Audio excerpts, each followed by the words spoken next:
السلام علیکم ورحمۃ اللہ وبرکاتہ۔ ان الحمد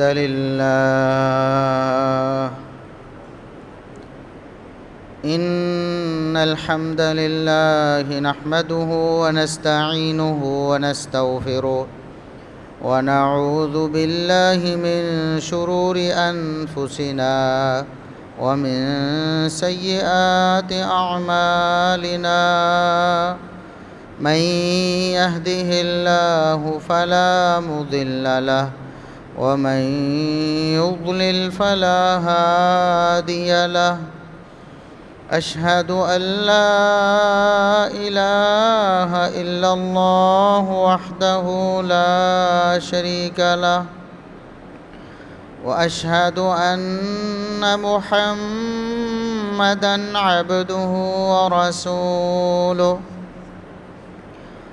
اللهم صل على محمد وعلى آل محمد كما صليت على إبراهيم وعلى آل إبراهيم إنك حميد مجيد۔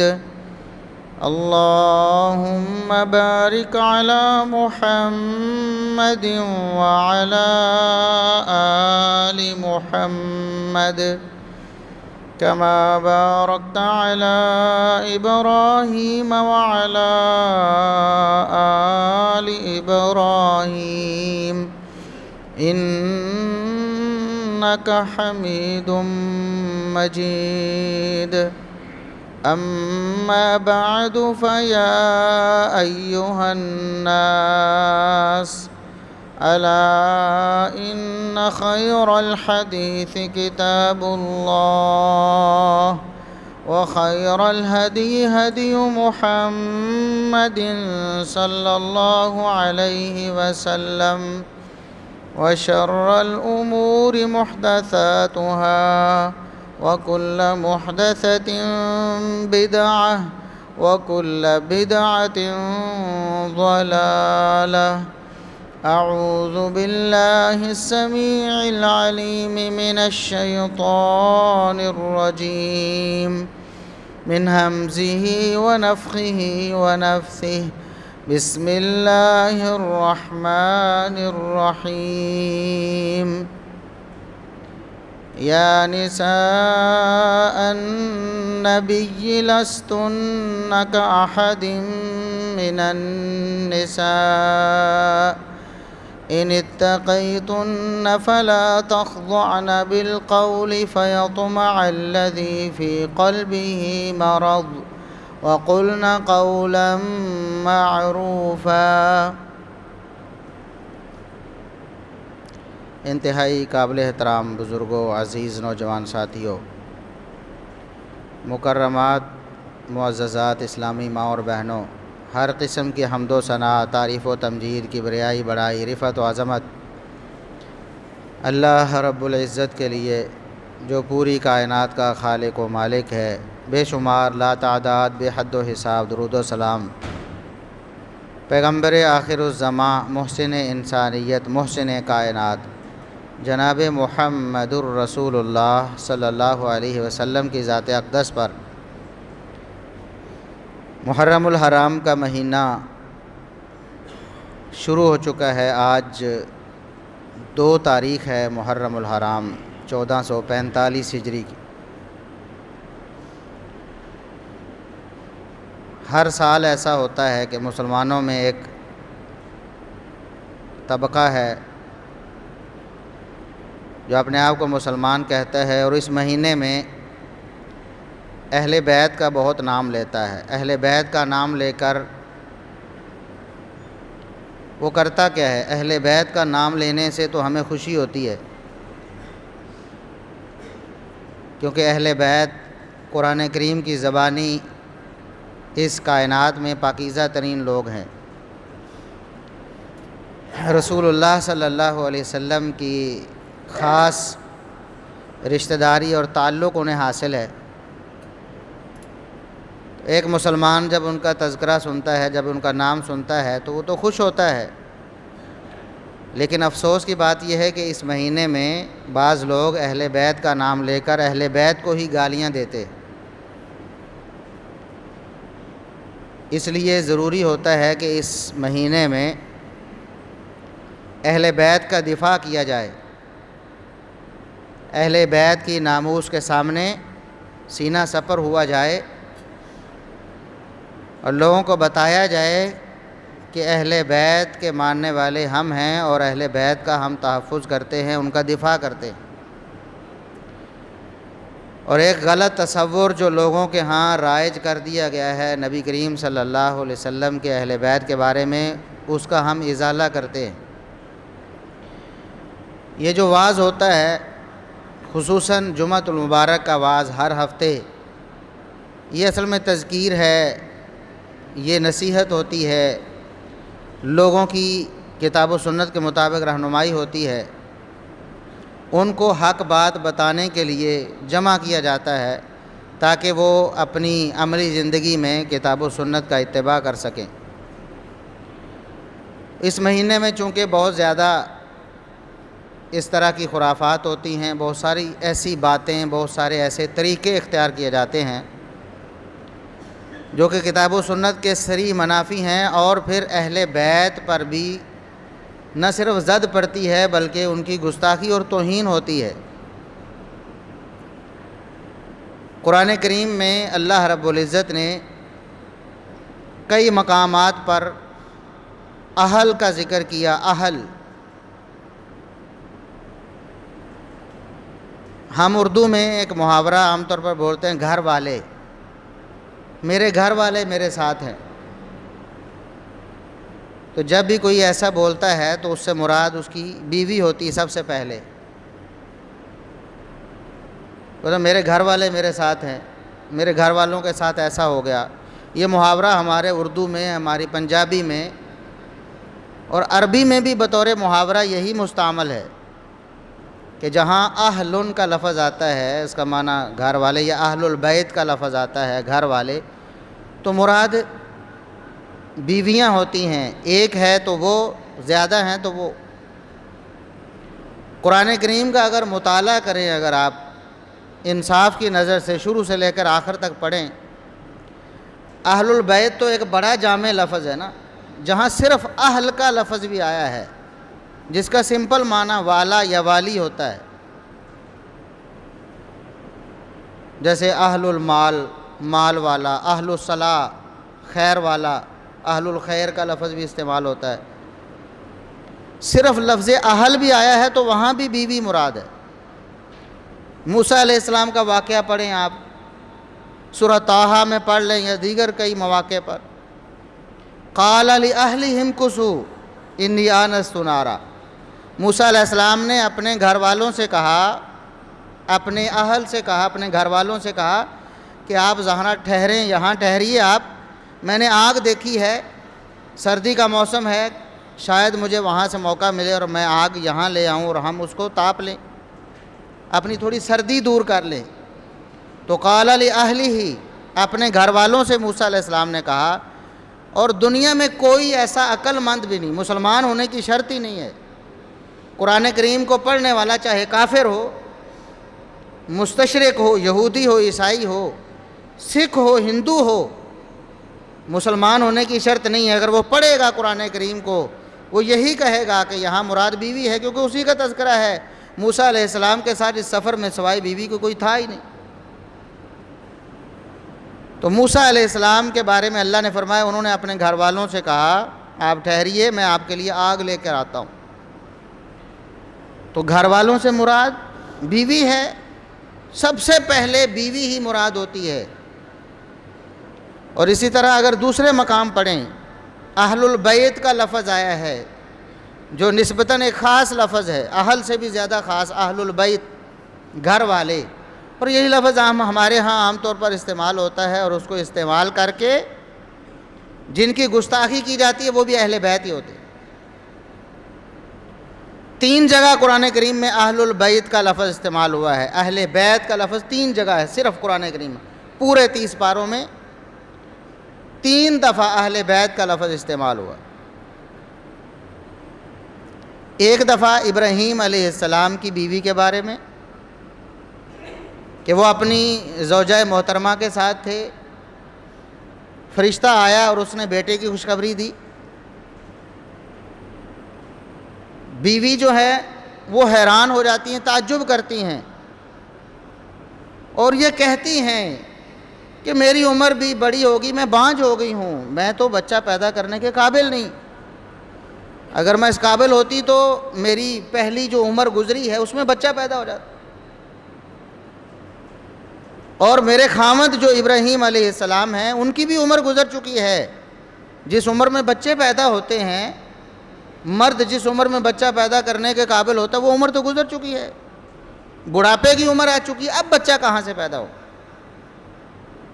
تو فرشتے جو ہیں اللہ رب العزت کے بھیجے ہوئے وہ آگے سے کہتے اتعجبین من امر اللہ، اللہ کے کاموں پر کون سا تعجب ہے؟ اللہ رب العزت بغیر اسباب کے دیتا ہے، وہ تو قادر مطلق ہے۔ رحمت اللہ وبرکاتہ علیکم اہل البیت، اے نبی کے اہل بیت، آپ پر اللہ کی رحمتیں اور برکتیں ہوں۔ کوئی کافر بھی اگر پڑھے گا نا اس آیت کو وہ یہی کہے گا کہ ابراہیم علیہ السلام کے ساتھ ان کی زوجہ تھیں، اور ذکر بھی ہے قرآن کی آیات میں، کلام بھی وہی کر رہی ہیں، فرشتوں کے سامنے تعجب کا اظہار بھی وہی کر رہی ہیں کہ میں بھی بانجھ ہوں، میرا خامد بھی بوڑھا ہو گیا۔ فرشتے آگے سے کہتے ہیں کہ اے اہل بیت تم پر اللہ کی رحمت اور برکت۔ اب قرآن کو کوئی نہ مانے پھر بھی مسلمان ہونے کا دعویٰ کرے، مومن ہونے کا دعویٰ کرے، قرآن کو نہیں مانتا۔ قرآن نے کہا اہل بیت نبی کی بیوی ہوتی ہے۔ دوسری جگہ موسیٰ علیہ السلام کے بارے میں، جب موسیٰ علیہ السلام پیدا ہوئے، تذکرہ آپ نے سنا ہوا ہے، سارا واقعہ سنا ہے، ان کی والدہ نے ان کی جان بچانے کی خاطر ان کو ایک صندوق میں رکھا اور پانی کے حوالے کر دیا۔ وہ جو صندوق تھا چلتا چلتا پانی میں فرعون کے ہاتھ لگا، دیکھا بچہ ہے، دربار میں پیش کیا گیا۔ فرعون تو قتل کرتا تھا بنی اسرائیل کے بچوں کو، لیکن بیوی نے کہا کہ بچہ بہت خوبصورت ہے، ہمارے پاس اولاد نہیں۔ رب ہونے کا دعوے دار، سب سے بڑا رب میں ہوں، یہ کہتا تھا فرعون، لیکن اولاد نہیں ہے۔ بیوی کی بات سن کر مجبور ہو گیا اور بچے کو زندہ رکھا، پرورش کرنے کی ٹھان لی کہ اس کی پرورش کرنی ہے۔ دودھ پلانا چاہا تو کسی عورت کا دودھ قبول نہیں کیا موسیٰ علیہ السلام نے۔ اب آگے کیا ہوا؟ موسیٰ علیہ السلام کی بہن دربار میں پہنچی، پیچھے پیچھے اپنے بھائی کا وہ صندوق دیکھتے دیکھتے، تو جا کر کہنے لگی کہ کوئی عورت جو ہے نا وہ اس کو دودھ پلانے میں کامیاب نہیں ہو رہی اور آپ اس کو دودھ پلانا چاہتے ہیں ہر صورت میں۔ هل ادلکم علی اہل بیت یکفلونہ لکم، کیا میں تمہیں ایسے گھر والوں کے بارے میں نہ بتاؤں جو اس کی کفالت کر سکتے ہیں، جو اس کو دودھ پلا سکتے ہیں؟ یعنی ایسی عورت کا پتہ نہ بتاؤں جو لازمی طور پر اس کو دودھ پلانے میں کامیاب ہو جائے گی، شرطیہ طور پر کہتی ہوں میں۔ اس کو تو پتہ تھا کہ اس کی ماں ہے، یہ میرا بھائی ہے اور میری ماں اس کو واقعی دودھ پلا لے گی کیونکہ بچہ اسی کا ہے۔ تو الفاظ آئے اہل بیتن، گھر والے، مراد کون ہے؟ موسیٰ علیہ السلام کی والدہ ماجدہ، عورت بیوی کو قرآن نے اہل بیت کہا۔ 2 مقامات ہوئے، اور تیسرا مقام قرآن کریم کی سورہ احزاب ہے، جس کی آیت کو بار بار پڑھا جاتا ہے آج کل کے ماحول میں، محرم الحرام میں خصوصی طور پر اس کے ورد کر کے ثابت یہ کیا جاتا ہے کہ اہل بیت میں تو صرف 5 افراد ہیں، یعنی نبی کریم صلی اللہ علیہ وسلم کے جو اہل بیت ہیں، نبی کریم صلی اللہ علیہ وسلم کے علاوہ جو خاص وہ تو صرف 4 ہیں، ایک سیدنا علی رضی اللہ عنہ، ایک سیدہ فاطمہ رضی اللہ عنہ، اور 2 حسن و حسین رضی اللہ عنہ۔ یہ 4 ہیں، اور 5ویں محمد الرسول اللہ صلی اللہ علیہ وسلم، اور 5 تن پاک ہو گئے۔ یہی تصور دیا جاتا ہے نا، آیت یہی پڑھی جاتی ہے سورہ احزاب کی اس آیت میں بھی اللہ رب العزت نے نبی کریم صلی اللہ علیہ وسلم کی بیویوں کا ذکر کیا ہے۔ آیت میں نے آپ کے سامنے تلاوت کی سورہ احزاب کی۔ اللہ رب العزت فرماتے ہیں یا نساء النبی لستن کاحد من النساء، نبی کی بیویوں تم بے مثال عورتیں ہو، دنیا میں تمہاری جیسی کوئی عورت نہیں۔ پچھلی آیت نہیں پڑھ کے سنائیں گے کبھی بھی،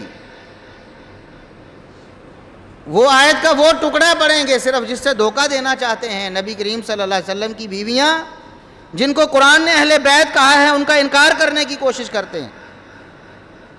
قرآن نے کہا نبی کی بیویوں تم بے مثال عورتیں ہو، دنیا میں تمہاری مثال ہی کوئی نہیں۔ وہ عورت جو محمد الرسول اللہ صلی اللہ علیہ وسلم کی عزت بنی، آپ کی حرمت بنی، آپ کے نکاح میں آئی، آپ کی زوجہ محترمہ کہلائی، ام المومنین کہلائی، قرآن کہتا ہے اس جیسی عظمت کسی عورت کی اس دنیا میں نہیں۔ قرآن کا فیصلہ ہے، آپ پوچھ کے دیکھ لیں، آگے سے انکار کریں گے نہیں نہیں نہیں نہیں، سب سے زیادہ شان فلاں عورت کی ہے۔ قرآن نے کہا لستن کاحد من النساء، دنیا میں کوئی عورت تمہارے جیسی نہیں۔ نبی کریم صلی اللہ علیہ وسلم کی بیویوں سے خطاب ہے، اور خطاب کرتے کرتے اللہ رب العزت فرماتا ہے کہ تم نے جب تمہیں شان اور مقام سب سے زیادہ ملا ہے تو تم نے پردے کا اہتمام بھی سب سے زیادہ کرنا۔ جب گھر سے باہر کوئی آتا ہے تو آپ نے انداز تکلم ایسا اختیار کرنا ہے کہ کسی کے دل میں کوئی میل نہ آ جائے، کوئی منافق، کوئی خبیث شریر آدمی گھر کے باہر آتا ہے، آ کے دروازہ کھٹکھٹاتا ہے اور آپ اسے نرم لہجے میں جواب دیتی ہو تو اس کے دل میں کوئی شیطان آ جائے۔ آپ نے سخت رویے سے بات کرنی، اور آگے فرمایا کہ تم نماز بھی قائم کرو، تم زکوٰۃ بھی ادا کرو۔ انما یرید اللہ لیذھب عنکم الرجس اہل البیت، نبی کی بیویوں تم اہل بیت ہو، اللہ تمہیں پاک رکھنا چاہتا ہے ہر قسم کی آلائش سے، ہر قسم کے داغ سے، ہر قسم کے دھبے سے تمہیں اللہ پاک رکھنا چاہتا ہے۔ یہ ہے آیت تطہیر، یہ ہے اہل بیت والی آیت جو قرآن کریم میں ہے، نبی کریم صلی اللہ علیہ وسلم کی ازواج مطہرات کے بارے میں نازل۔ جو بھی شخص مسلمانوں کو چھوڑو کسی کافر کو قرآن پڑھاؤ، یہ بعض لوگ کہتے ہیں نا جی اگر کوئی انگریز پڑھے گا نا تو وہ یہ فیصلہ کرے گا، ہم کہتے ہیں چلو انگریزوں کو پڑھاؤ ذرا اور فیصلہ کرواؤ ان سے کہ بتاؤ یہاں کن کو اہل بیت کہا جا رہا ہے۔ قرآن کریم نے اہل بیت ہمیشہ نبی کی بیوی کو کہا ہے، نبی کی بیویوں کو کہا ہے، ابراہیم کی بیوی کو کہا، موسیٰ علیہ السلام کی والدہ کو کہا، اور یہاں نبی کریم صلی اللہ علیہ وسلم کی ازواج مطہرات کو کہا۔ چوتھا کوئی مقام ہے ہی نہیں قرآن میں جہاں اہل البیت کا لفظ استعمال ہوا، چوتھا کوئی مقام نہیں۔ ہاں اہلن کا لفظ استعمال ہوا ہے، وہ بھی میں نے بتایا، موسیٰ علیہ السلام کی اہلیہ کے لیے اہل کا لفظ استعمال ہوا کہ یہ گھر والی ہے موسیٰ کی۔ تو نبی کریم صلی اللہ علیہ وسلم کی ازواج مطہرات قرآن کی زبانی اللہ رب العزت کے فرمان کے مطابق اہل بیت ہیں جن کی اللہ رب العزت نے تطہیر فرمائی ہے۔ اور آپ پورا مہینہ سنیں گے، جھوٹ بولے جائیں گے، داستانیں گھڑی جائیں گی، گستاخیاں اور توہین کی جائے گی، کن کی؟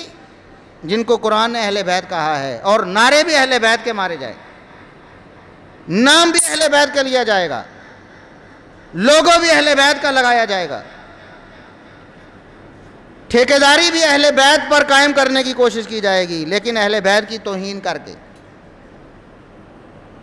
پہلے بھی کئی مرتبہ عرض کر چکا ہوں کہ نبی کریم صلی اللہ علیہ وسلم کے جو دیگر رشتہ دار ہیں، آپ صلی اللہ علیہ وسلم کی بیٹی ہیں سیدہ فاطمہ الزہرا رضی اللہ عنہ، آپ کے داماد سیدنا علی رضی اللہ عنہ، آپ کے نواسے حسن و حسین رضی اللہ عنہما، آپ کے چچا عباس اور ان کی آل، آپ کے چچا جعفر اور ان کی آل، اور دیگر رشتہ دار وہ بھی اہل بیت میں داخل ہیں نبی کریم صلی اللہ علیہ وسلم کی احادیث کی وجہ سے۔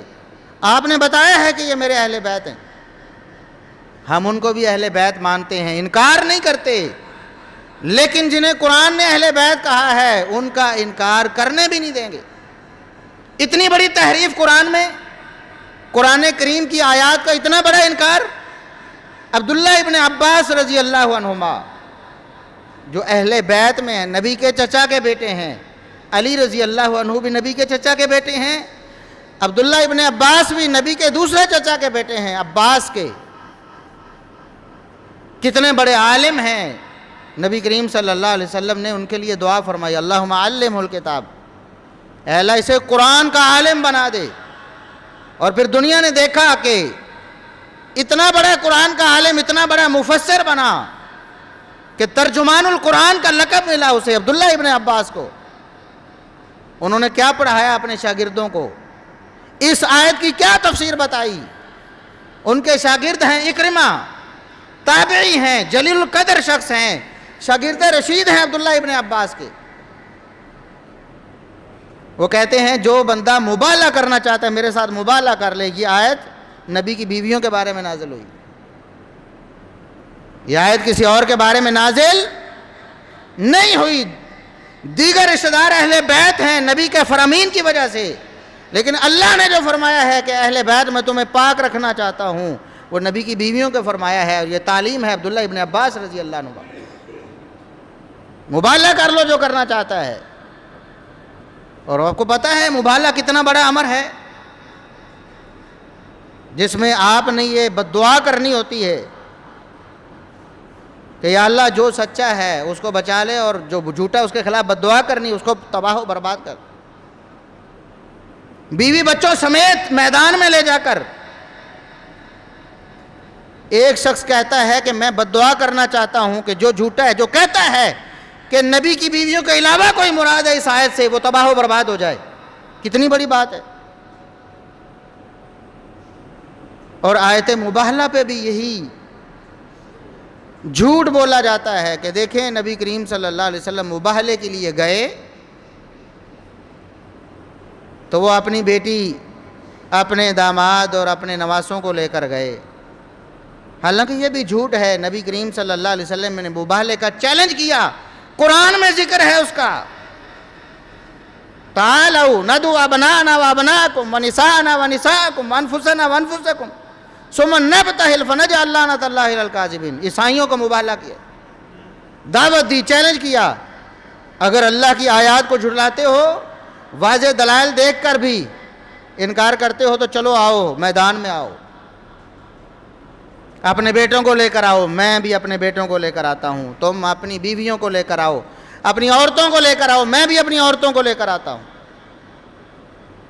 اپنے آپ کو میدان میں لے کے آؤ، میں محمد بھی آتا ہوں صلی اللہ علیہ وسلم۔ پھر مبالغہ کر لیتے ہیں، جھوٹوں پر اللہ کی لعنت کرتے ہیں کہ اللہ تباہ و برباد کر دے جو جھوٹا ہے۔ لیکن عیسائیوں کی جرأت ہوئی نہیں، جرأت ہوئی، کوئی بندہ بھی، کوئی مستند تاریخ، کوئی مستند حدیث، کوئی اتھینٹک سورس ایسا ثابت نہیں کر سکتا کہ کسی عیسائی کو جرأت ہوئی ہو محمد الرسول اللہ صلی اللہ علیہ وسلم سے مبالغہ کرنے کی۔ آپ نے چیلنج کیا لیکن اس چیلنج کو قبول نہیں کیا گیا۔ ان کو پتا تھا، یہودیوں کو بھی پتا تھا، عیسائیوں کو بھی پتا تھا، ان کے علماء کو، کہ محمد الرسول اللہ صلی اللہ علیہ وسلم سچے نبی ہیں، لیکن صرف اپنی سرداری، اپنی ہٹ درمی اور انا کی وجہ سے تسلیم نہیں کرتے تھے، اس لیے مباہلے کرنے کی جرأت نہیں ہوئی انہیں۔ تو نبی کریم صلی اللہ علیہ وسلم کی ازواج مطہرات اہل بیت ہیں، سمجھو اہل بیت کو، ان کی عزت سمجھو، ان کا احترام سمجھو، مسلمان ہونے کے دعوے دار ہو، اللہ کے رسول صلی اللہ علیہ وسلم کا کلمہ پڑھنے والے ہو، یوم آخرت پر یقین رکھنے والے ہو، قیامت کے دن یقین ہے کہ اٹھیں گے، اللہ رب العزت کو اپنے اعمال کا حساب دیں گے، کیا منہ دکھائیں گے اللہ کے رسول صلی اللہ علیہ وسلم؟ قرآن نبی کی بیویوں کو اہل بیت کہتا ہے، اور تم اہل بیت کو گالیاں دیتے ہو، تم اہل بیت کی توہین اور گستاخی کرتے ہو، تم جملے کستے ہو اہل بیت پہ، اور اس کے بعد پھر اہل بیت کا ہی نعرہ مارتے ہو، بالکل عیسائیوں کی طرح عیسیٰ علیہ السلام کا نام لیتے ہیں اور عیسیٰ علیہ السلام کی توہین کرتے ہیں کہ ان کو تو یہودیوں نے قتل کر دیا تھا، ان کو تو سولی چڑھا دیا تھا۔ ہم مسلمان ہیں جو عیسیٰ علیہ السلام کا صحیح مقام پہچانتے ہیں. ہم کہتے ہیں عیسیٰ علیہ السلام کی یہ شان ہے کہ اللہ رب العزت نے ان کو یہودیوں کے چنگل سے بچا لیا.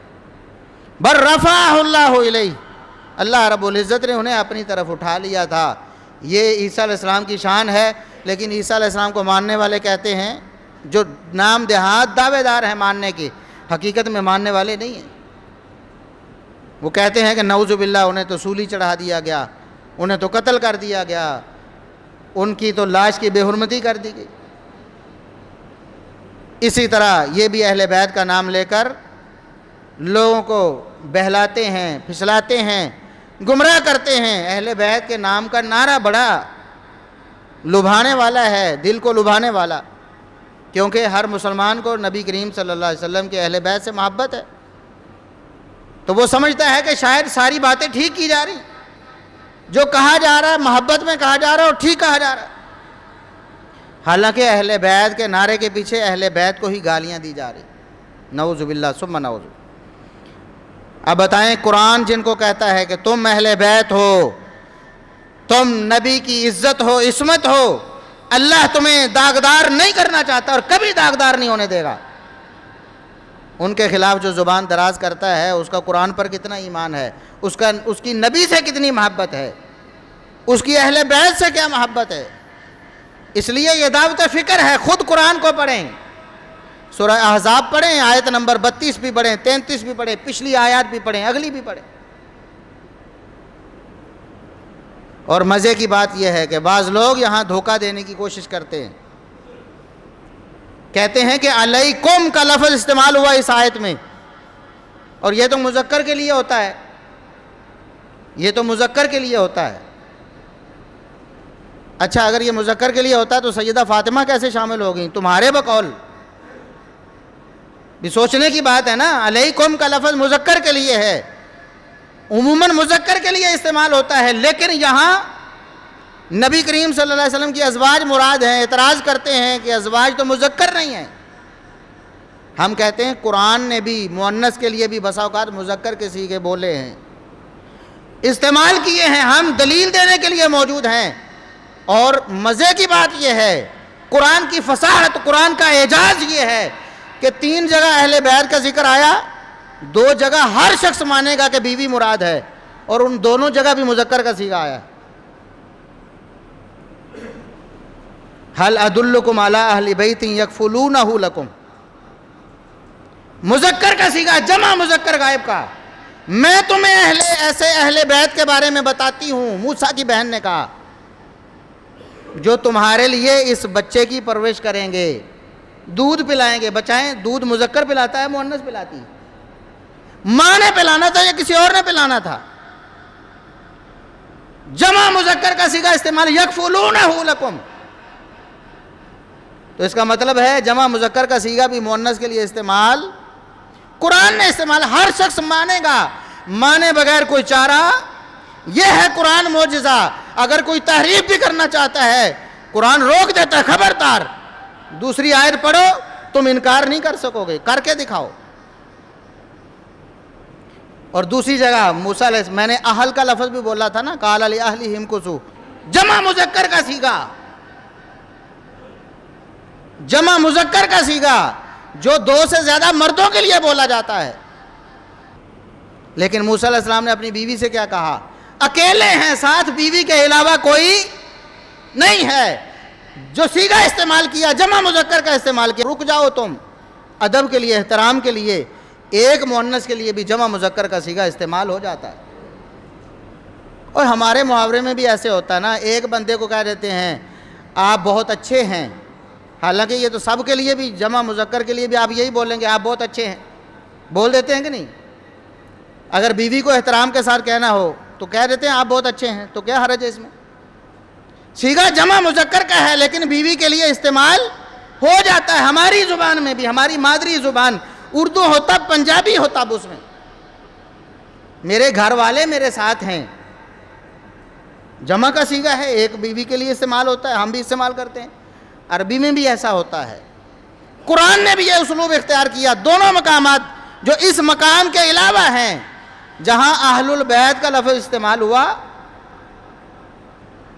اور ابراہیم علیہ السلام کی زوجہ محترمہ نے جب کہا کہ یہ تو بڑی حیرانی کی بات ہے، اس عالم میں بچہ کیسے پیدا ہوگا، بچہ کیسے پیدا ہوگا، تو فرشتوں نے کہا اتعجبین من امر اللہ، اتعجبین واحد مؤنث مخاطب کا صیغہ ہے، اے ایک عورت تو کیسے تعجب کرتی ہے، اور آگے فرمایا رحمت اللہ وبرکاتہ علیکم اہل البیت، پھر جمع مذکر کا صیغہ، اسی عورت کو مخاطب کرنے کے لیے پہلے واحد مؤنث کا صیغہ استعمال کیا فرشتوں نے، اور آگے اسی آیت میں جمع مذکر کا صیغہ استعمال کیا رحمت اللہ وبرکاتہ علیکم اہل البیت، اہل بیت تم پر اللہ کی رحمتیں اور برکتیں ہوں۔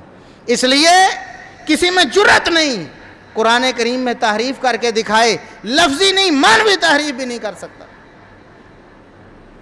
قرآن ہاتھ پکڑے گا، روکے گا، ٹوکے گا، جتنی مرضی کوشش کرو نبی کی بیویوں کی شان ختم کرنے کی، قرآن تمہیں اجازت نہیں دے گا۔ بالکل جس طرح ابراہیم علیہ السلام کی ایک بیوی کے لیے جمع مذکر کا صیغہ استعمال ہوا، یہاں نبی کی سب بیویوں کے لیے جمع مذکر کا صیغہ استعمال ہوا، انما یرید اللہ لیذھب عنکم الرجس اہل البیت، کہ نبی کی بیویوں تمہیں اللہ پاک اور صاف رکھنا چاہتا ہے، اس لیے تمہیں احتیاط زیادہ کرنی ہو۔ یہ ہے آیت تطہیر، اللہ رب العزت نے پاک اور صاف کس کو کیا؟ نبی کی بیویوں کو، کیونکہ وہ نبی کی عزت ہے، نبی کی عصمت ہے، نبی کی عفت ہے، نبی کا بستر ہے ان کے پاس، اور اللہ رب العزت اپنے نبی کی شان میں ایسی کوئی بات برداشت نہیں کرتا۔ جب سیدہ عائشہ صدیقہ رضی اللہ عنہا پر تہمت لگی، منافقوں نے جھوٹ باندھ دیا، ان کے کردار پہ انگلی اٹھائی، تو اللہ رب العزت نے سورہ نور کی 10 آیتیں نازل فرمائیں، اور ان میں سے ایک آیت یہ ہے، فرمایا تم نے سننا بھی کیسے برداشت کیا، تم نے سننا بھی نہیں تھا، اس خبیث کا منہ بند کرنا تھا جس نے تمہارے سامنے یہ بات کی، فوراً کہنا تھا جھوٹ بول رہے ہو، یہ بہتان ہے۔ اور آگے فرمایا اللہ رب العزت تمہیں آخری وارننگ دیتا ہے، یہ آخری یہ ریڈ لائن ہے، آئندہ اگر ایسا کیا، بولنا تو دور کی بات ہے نبی کی بیوی کے خلاف، اگر سن بھی لیا نا تو اللہ رب العزت فرماتا ہے پھر تم مومن نہیں رہو گے۔ یعظکم اللہ ان تعودوا لمثلہ ابدا ان کنتم مؤمنین، اگر مومن ہو تو آخری وارننگ ہے کہ ایسا تم نے دوبارہ نہیں کرنا، نہ بولنا ہے نہ سننا ہے نبی کی بیوی کے بارے میں۔ اور یہ آیت سب مانتے ہیں کہ سیدہ عائشہ کے بارے میں نازل ہوئی، بس سورہ نور میں کسی اور کی طہارت نازل نہیں ہوئی، بہتان ہی سیدہ عائشہ رضی اللہ عنہا پر لگا، اللہ نے صفائی ان کی دی، فرمایا آئندہ اگر ان کے خلاف کچھ بولا یا سنا پھر تم مومن نہیں رہو گے۔ تو نبی کی بیویاں اہل بیت ہیں، قرآن نے ان کو اہل بیت کہا، احترام کرو اہل بیت کا اگر تم سچے ہو اہل بیت کی محبت میں، اگر تم اہل بیت سے محبت کرتے ہو واقعی پھر نبی کی بیویوں کا احترام کرنا پڑے گا، ورنہ تمہارا دعویٰ اہل بیت کی محبت کا جھوٹا ہے۔ قرآن کہتا ہے تم جھوٹے ہو، نبی کی احادیث فرماتی تم جھوٹے ہو۔ ہاں سیدنا علی رضی اللہ عنہ، سیدہ فاطمہ رضی اللہ عنہ، سیدنا حسن و حسین رضی اللہ عنہما، ان کی عزت، ان کی شان اور ان کا مقام تسلیم کرنا ہر مسلمان پر فرض ہے۔ اور نبی نے دعا فرمائی اپنی چادر کے نیچے لے کر، اللہم ہؤلاء اہل بیتی، اے اللہ ان کو بھی میرے اہل بیت میں شامل فرما، اور اللہ نے دعا قبول فرمائی، وہ اہل بیت میں شامل ہیں۔ لیکن ان کے اہل بیت میں شامل ہونے سے قرآن نے جن کو اہل بیت کہا وہ اہل بیت سے نکل نہیں سکتے، وہ بھی اہل بیت ہیں، وہ بھی اہل بیت ہیں۔ سب اہل بیت کا احترام کرو اگر سچے ہو اہل بیت کا نام لینے میں، اور اگر جھوٹے دعوے دار بننا ہے تو جو مرضی کرتے رہو۔ تو نبی کریم صلی اللہ علیہ وسلم کی ازواج مطہرات، قرآن نے ان کے بارے میں کیا کہا؟ فرمایا النبی اولیٰ بالمؤمنین من انفسہم، یہی سورہ احزاب ہے، شروع کی آیات میں فرمایا النبی اولیٰ بالمؤمنین من انفسہم، نبی کریم صلی اللہ علیہ وسلم تمام مومنوں کو اپنی جانوں سے بھی زیادہ عزیز ہیں۔ نبی کریم صلی اللہ علیہ وسلم کی حرمت پر مسلمان اپنی جان بھی قربان کرے گا۔ کوئی مومن ہونے کا دعوے دار ہے، نبی کی بات کے سامنے اپنی بات پیش نہیں کرے گا، نبی کے فرمان کے سامنے اپنا کوئی رواج، اپنی کوئی رسم، اپنا کوئی خاندان، کنبہ، قبیلہ سامنے نہیں لائے گا۔ یہ نبی کی حرمت کا تقاضا ہے، النبی اولیٰ بالمؤمنین من انفسہم، نبی مومنوں کو اپنی جانوں سے بھی زیادہ عزیز ہیں، جان پر بھی اگر کوئی خطرہ ہو مول لے کر نبی کے احترام کو اپنے دامن میں سمیٹنا ہے، کبھی نبی کے احترام کو چھوڑنا نہیں، جان بھی قربان کرنی پڑ جائے تو قربان کرنی ہے۔ آگے فرمایا وَأَزْوَاجُهُ أُمَّهَاتُهُمْ، جو مومن محمد الرسول اللہ صلی اللہ علیہ وسلم سے محبت رکھتے ہیں، نبی کی بیویاں ان کی مائیں ہیں، نبی کی بیویاں ان کی مائیں ہیں، فرمایا مائیں ہیں، مومنوں کی مائیں ہیں۔ جو ماں نہیں مانتا وہ مومن نہیں۔ اسی لیے بہت سارے محدثین نے صاف طور پر لکھا ہے سیدہ عائشہ رضی اللہ عنہا کا گستاخ مومن نہیں ہو سکتا، کیونکہ قرآن نے کہا ہے کہ مومنوں کی مائیں ہیں۔ بھئی ماں کا ادب کرتے ہو، احترام کرتے ہو نا، جو ماں تم کہتے ہو میری ماں ہے، تم جس کو ماں کہو اس کا احترام اور ادب لازم ہے، جس کو اللہ قرآن میں کہے تمام مومنوں کی ماں ہے، اس کا ادب احترام تو لاکھوں کروڑوں اربوں خربوں درجے اس سے بھی زیادہ ہے۔ ایک آج کی ماں کے مقابلے میں مومنوں کی ماں کا احترام بہت زیادہ ہے اور بہت زیادہ ہونا چاہیے، یہی ایمان کا تقاضا ہے۔ اور جو نہیں کرتا مومن نہیں ہے، یہ تو قرآن کا فیصلہ ہے۔ اس لیے اپنے ایمان کو بچائیں، اہل بیت سے محبت کرنا فرض ہے، لیکن قرآن جس طرح بتاتا ہے، جنہیں بتاتا ہے کسی اہل بیت کا انکار کرنا بھی کفر ہے۔